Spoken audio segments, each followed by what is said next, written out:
मित्रों, अभी हम अयोध्या से हैदराबाद के रास्ते में हैं। We are currently on NH30 near Rewa और यहाँ का सीन देख के फ्रैंकली डर लग रहा है। देखो, ये हाईवे के बीचों बीच नॉट जस्ट 1 और 2 लेकिन ग्रुप्स में गाय बैठी हैं। ये रात का टाइम है, vehicles are coming at high speed. ऐसे में सडन ब्रेकिंग से एक्सीडेंट होने का रिस्क बहुत हाई है। हाईवे पे एक्सीडेंट्स ऑलरेडी हो चुके थे। Cows were getting injured and even losing their lives because they were wandering on this fast moving roads. हम चाहते हैं कि आगे से ऐसे एक्सीडेंट्स ना देखने पड़े, गौ माता सेफ रहे और हम ट्रेवलर्स भी सेफ रहें। Please share this video so it reaches the right authorities. Stay safe everyone. तो इस व्लॉग को स्टार्ट किया है गौ माता की सेवा के एक मैसेज के साथ। तो हम रेवा में पहुंच चुके थे अयोध्या से निकल के। गोली को और सबको फ्रेश होना था, तो रेवा से आगे निकलती थोड़ा सा फॉग मिला रास्ते में और पूरी रात मैंने गाड़ी चलाई और सुबह को कुछ ऐसा हाल हो रहा था मेरा। सब सो रहे थे खराटे मार के और मैं अकेला कम से कम 8 से 9 घंटे लगातार गाड़ी चला के कैसे भी करके जबलपुर के पास तक पहुंच गया था।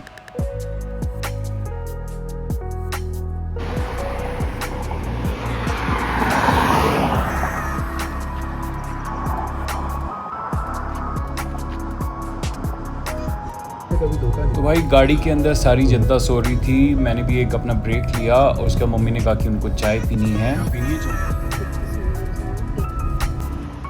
तो जबलपुर से 20-25 किलोमीटर आगे बारगी और धुमा के बीच में एक ये जगह पड़ी थी जहाँ पे हमें मिला एक बहुत ही सुंदर टेम्पल। इस टेम्पल में दर्शन करने के बाद उसी के पास में थी एक चाय पीने की जगह और यहाँ पे जो उन्होंने चाय पिलाई वो तो बहुत टेस्टी थी। साथ ही साथ जो लड्डू खिलाए उसको खा के सारे रिफ्रेश हो गए।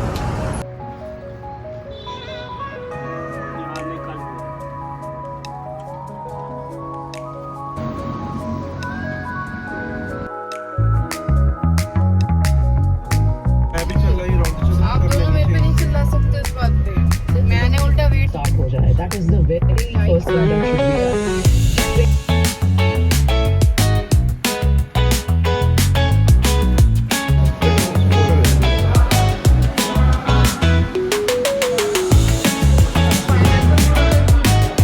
वो जो लेके आ रहे हैं वो दिखा।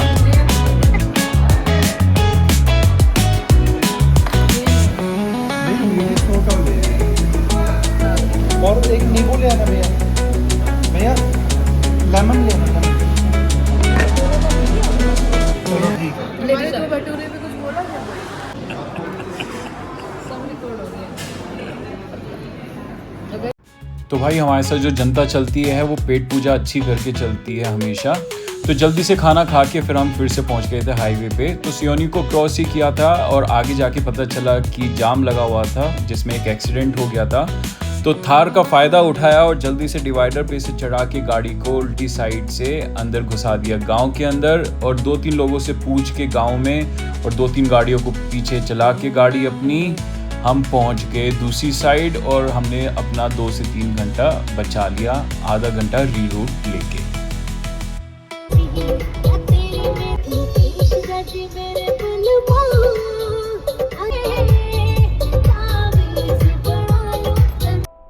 तो हम हाईवे पे थे और हमें पता चला कि पेंच नेशनल पार्क खवासा भी एक जगह है जहाँ पे आप टाइगर्स को स्पॉट कर सकते हो।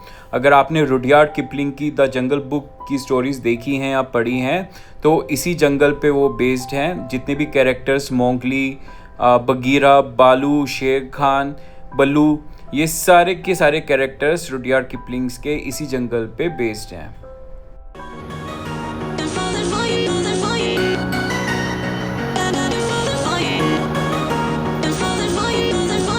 तो जंगल सफारी हमने बुक नहीं कर रखी थी और लकीली हमें नेक्स्ट डे के लिए स्लॉट मिल गया थोड़ी बहुत जुगाड़बाजी करके और हमने नेक्स्ट डे का बुक कर दिया स्लॉट अपना सुबह का।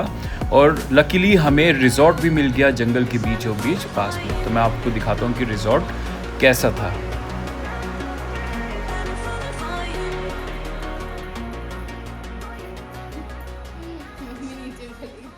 उसे टाइट करना पड़ेगा।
तो सुबह को हम 6 या 7 बजे तक पहुंच गए थे खवासा, जहां से हमें अब एंटर करना था जंगल।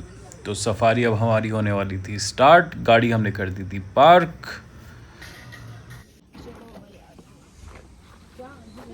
अरे सामने की सीट में बैठ जाइए, पीछे गाइड बैठेंगे जी।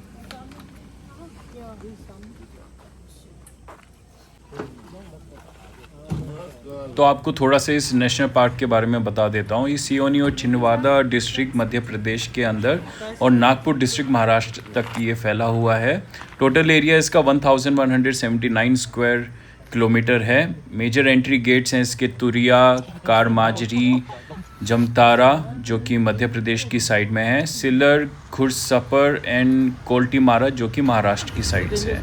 यहाँ पे आपको रॉयल बंगाल टाइगर स्पॉट हो सकते हैं, इंडियन लेपर्ड स्पॉट हो सकता है, वाइल्ड डॉग्स, लॉट पेयर और ऐसे करके 325 बर्ड स्पीशीज़ आपको स्पॉट हो सकती है। तो गाइड आ चुका था हमारा और चलने का हो गया था टाइम। बफर जोन पे आपकी सफारी है। मैं आपका गाइड आज के लिए शेर दिखा दीजिए। टाइगर, शेर नहीं रहते हैं, टाइगर लेपर्ड और स्लॉथ बियर मिलने के चांसेस रहते हैं यहाँ पे। यहाँ से ज़्यादातर एनिमल्स मिलते हैं यहाँ पे। बड़े एनिमल्स में लेपर्ड और टाइगर, स्लॉथ बियर, एक फैमिली में 3 ही ज़्यादातर मिलते हैं। 6 महीने ही रहते हैं, इसके बाद वो 6 महीने तक बिना विदाउट लिप्स के रहते हैं। तो ये जो घास जो दिख रहा है सर, ये वन तुलसी है जो कि अमेरिकन मिंट के नाम से जाना जाता है इसको। इसकी खुशबू पूरे जंगल में फैलती है अभी। ये बाहर से आई है। अरे ये तो सारे जंगलों में इसका खड़ी नाम है। बस वैसा है सर। ये तो सब बाहर जंगलों का में हो मिलेगा। कॉर्बेट नेशनल पार्क में तो ये हुआ था ना कि जो अंग्रेज आए थे उन्होंने अपनी घास लगा दी थी वहाँ पे, वो पूरे कॉर्बेट में फैल गई। जी, तो ऐसे ही बढ़ते जाता है। यहाँ पे अगर एक आदमी प्लांट रहा तो ये कंटिन्यू बढ़ता है और ये काफ़ी ग्रो करता है। समथिंग 10 फीट तक होता है हाइट इसकी। इसलिए हर साल इसकी कटिंग भी की जाती है। मामा पूछ किधर जाना है उससे। राजा है। हाँ, तो आपको बताना चाहूँगा कि वीक डेज़ पे इस जीप को जो आप बुक करते हो ये 8500 रुपीज़ में होती है और वीकेंड पे 9500 रुपीज़। तो हमने 8500 रुपीज़ में इसको बुक किया था। ये फीमेल है, मेल काफ़ी छोटा होता है। रिफाइंड ऑयल निकलता है इसके, जो सीड्स होते हैं। मधु का इंडिका साइंटिफिक नेम है इसका। मोवा ट्री। और इसके काफ़ी सारे डिशेस भी बनाए जाते हैं खाने के लिए।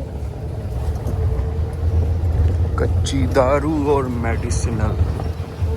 टाइगर आ गया, अलर्ट होकर अलार्म कॉल करने लगे। इनके तो सिंग भी है। ये मेल है, तीसरे 12 से 12 सिंग है तो। मेल स्पेंटलर होते हैं, फीमेल स्पेंटलर। कैसे देख रहे हैं? कस्तूरी होती है इसके। पागल है, यहाँ उतर नहीं सकते। वो पॉइंट रहता है जो उतरने का।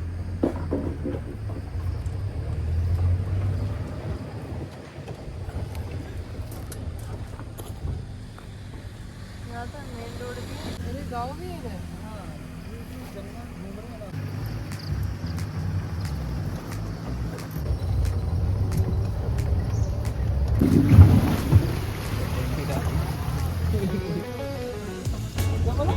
फोर्स नहीं आती, कल फोर्स में था लेकिन ये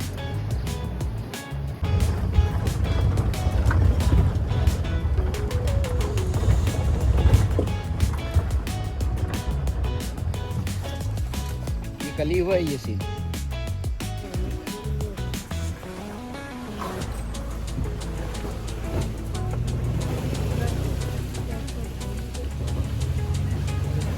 डालना पड़ेगा, पहाड़ों वाला सीन।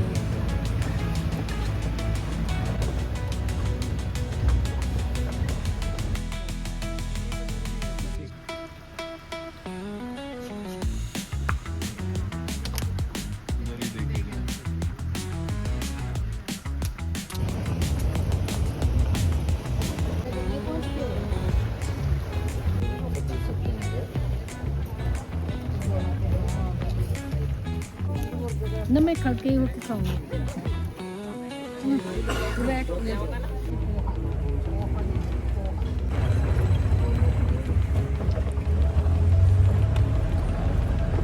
आओ जुगनी जुगनी जुगनी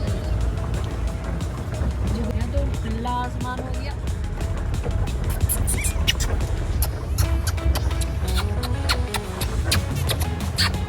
देखिए तो ये 2-3 लोग ही ना ऊपर। अरे वाह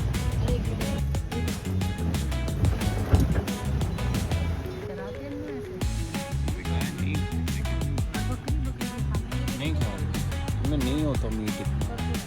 आगे मैं एनर्जी वेस्ट नहीं करता तो एक बार का इनका भी क्या इनका पूरन भी एक बार निकाल के मीटर आके दिखाओ।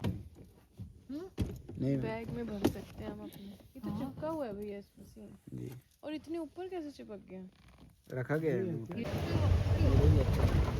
3-4 नहीं बड़े खतरनाक ये टाइगर से होता है। Wild dog. थोड़ा आगे चलते हैं। थोड़ा आगे चलो। ये देख, दो इधर दो वो तो शेर को ही मार देते हैं। अगर अकेले में शेर और ये झुंड में हो वो बड़े अच्छे हैं उसके। चुप चुप चुप। जिंदा नोच के खा जाते हैं। शेर का भी झुंड में शिकार टक्कर के अंदर नहीं आ जाएंगे। ये बोलो मत ना। ये गाड़ियाँ ऐसी लगती है एनिमल्स टाइप बाय एनिमल्स। शिकार के लिए जाए होंगे। सामने एक और गाड़ी है। रुक जाओ आ रहा है एक और। पीछे लेने लगे हो, डर गए। नहीं डरे मैं उनको देखना है हमको। रिस्पेक्ट देनी होती है जानवरों को। अपन डिस्टर्ब नहीं कर सकते ना। जी डरावने है काफी। और क्या पूंछ देकर इनकी चारों की पूंछ एक जैसी। इतनी जल्दी खाते हैं ना ये। हाँ ऐसे फाड़ते हैं, ऐसे फाड़ फूड़ आराम से और तू बैठ जा तेरा मांस दिख जाए। मैं तो ये सोच रही थी कि टाइगर वैसे मिलता बहुत रेयर मिलते हैं। टाइगर भी ऐसे ही आते हैं। है। ये तो बहुत ढूंढने से नहीं मिलता। टाइगर तो मिल ही जाता है। अच्छा ये नहीं मिलते? ये नहीं मिलता है। चलो तो मुझे तो आज तो उल्टा हो गया भैया, मैं टाइगर चाहिए था, ये मिल गया। टाइगर से डेंजर है मैम ये। डेंजर तो लेपर्ड भी है डरते हैं इनसे। क्योंकि झुंड में होते हैं, इसलिए थोड़ा आगे भैया आगे चलते हैं। चलिए भैया। रोड पे आने दो उनको, वीडियो अच्छा बनेगा। पीछे एक और है। अच्छा इनका क्लीन कर दो। Wild dogs. ये अपनी स्मेल छोड़ते हैं ना दिशा की। एरिया हमारा है। चलो भैया आगे। अरे नहीं तो भाग जाएंगे। देखो वो तो नीचे लेट क्यों कर रहे हैं, वो भी अपनी स्मेल छोड़ रहा है घास में। कमर रगड़ रहा है पूरी। भाग गया अब तो इधर को। ये पानी की वजह से सूख गए पेड़ है ना, हर समय पानी भर। तो जंगली कुत्ते देख के हमें याद आया कि हमारा भी एक पालतू कुत्ता है जो कि गोली है, जो था रिजॉर्ट में। तो गोली को उठाया हमने वहाँ से और सामान किया अपना पैक। सामान को रख के गोली को बिठा के चल दिए हम हैदराबाद की तरफ। तो हैदराबाद से पहले पड़ने वाला था नागपुर। नागपुर में हमने एक और ब्रेक लिया, वहाँ पे करवाया refuel. So stay tune for the next part. Next part में आपको दिखाएंगे कि हमने हैदराबाद में क्या क्या जगह घूमी, हैदराबाद में हमने क्या क्या मस्ती करी। और अगर आपने मेरे अभी पिछले व्लॉग्स नहीं देखे हैं जिसमें मैंने ये ट्रिप करी है पुणे से स्टार्ट, और मैं इंदौर भोपाल होता हुआ प्रयागराज, वाराणसी, अयोध्या, और अयोध्या से अभी ये वापस जा रहा था हैदराबाद। तो सारे व्लॉग्स मेरे देख लीजिए और मिलते हैं नेक्स्ट पार्ट में। अगर आपने चैनल को सब्सक्राइब नहीं किया है तो सब्सक्राइब भी कर लीजिए ताकि मैं ऐसे ही व्लॉग्स डालता रहूं। Thank you.